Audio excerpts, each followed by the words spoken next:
When I say the name Osamu Tezuka, do you think of the father of manga?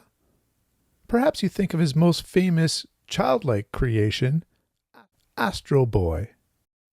For me, I think about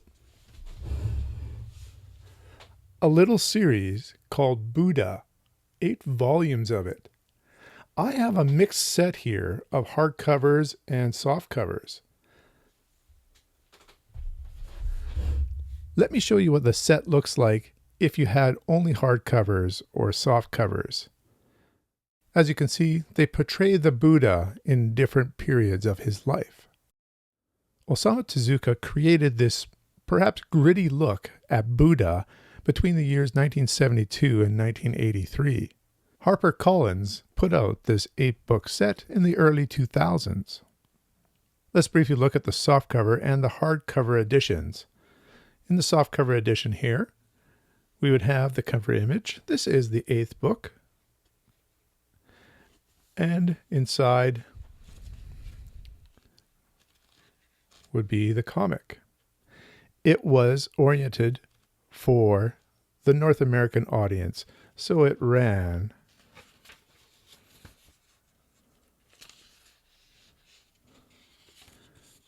from the front to the back.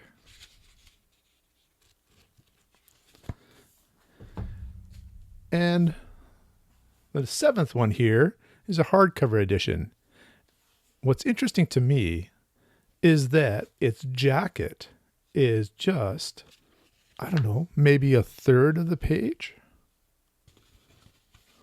If we take the jacket off, you can see all those parts of the image. So this series really is the genesis of my knowledge of Buddha. Why am I talking about Osamu Tezuka and Buddha?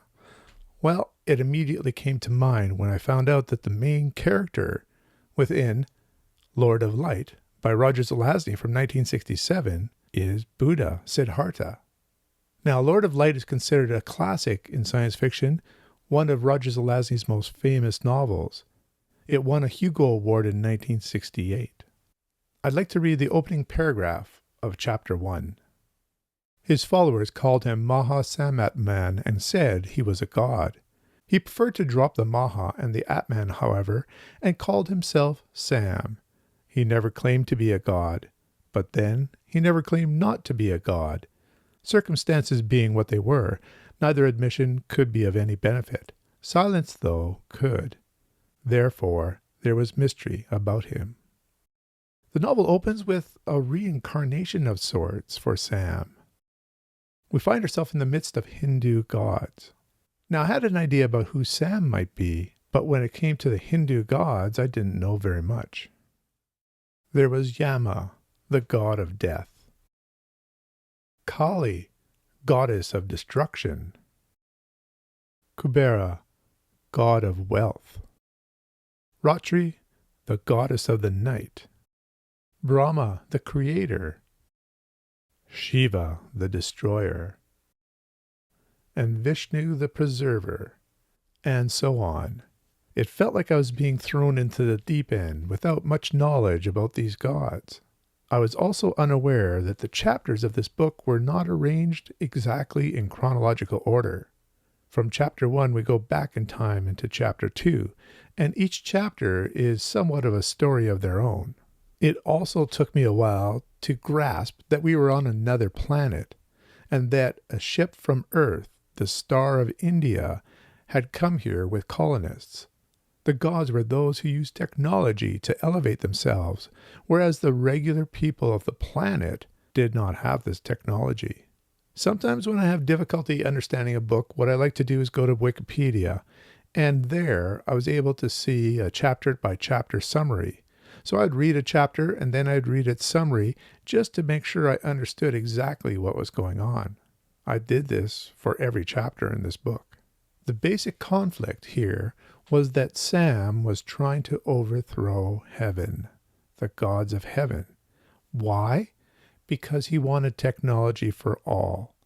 Now, the gods simply had a technology that allow them to transfer their consciousness into other bodies. This is how they seem to be immortal.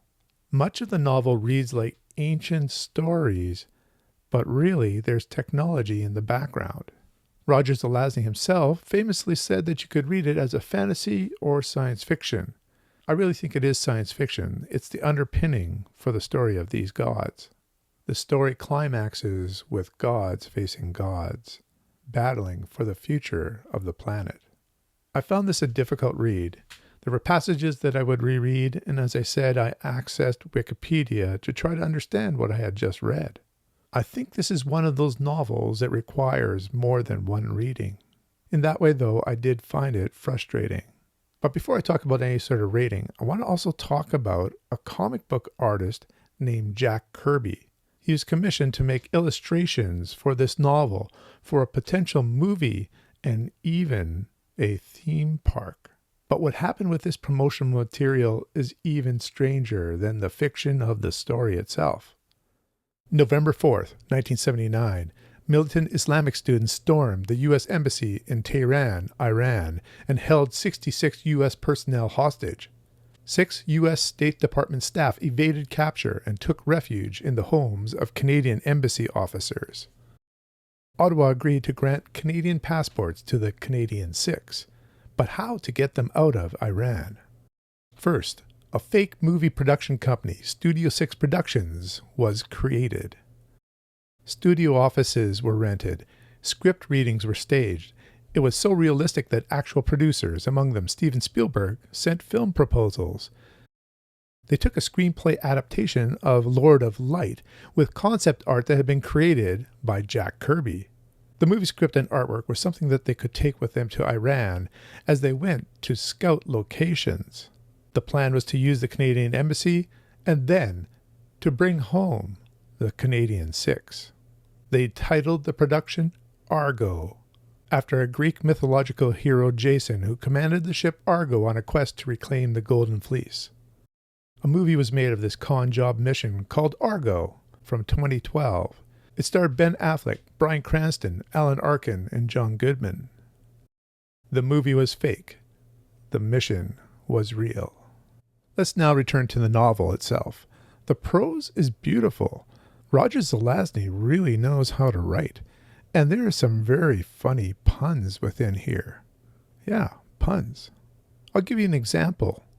"Siddhartha," cried the Shan, "who is this one you dare address with the name of your master? I am Siddhartha, binder of—" With that he threw his head back and his words gurgled in his throat. Then the fit hit the Shan. He stiffened, lost his seating, and fell from the saddle. The fit hit the Shan? Zelazny also throws in many references to classic literature, even the Bible. "I gather your meaning, Ganesha. He shall walk free for a time, he shall." Ganesha, the godmaker, regarded the jungle about him.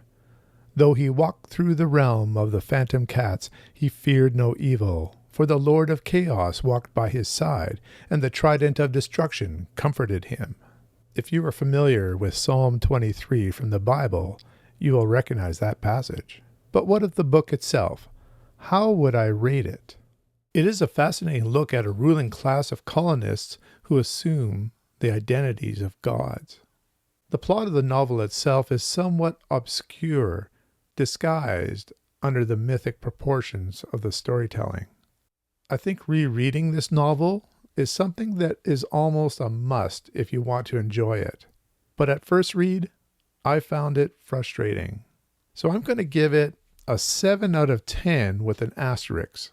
That asterisk means I would be willing to revisit this novel again and reassess. This was the last novel that was selected by my viewers for me to read during Rocket Summer 2025.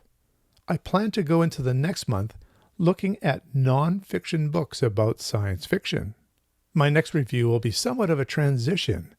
It is both non-fiction and fiction.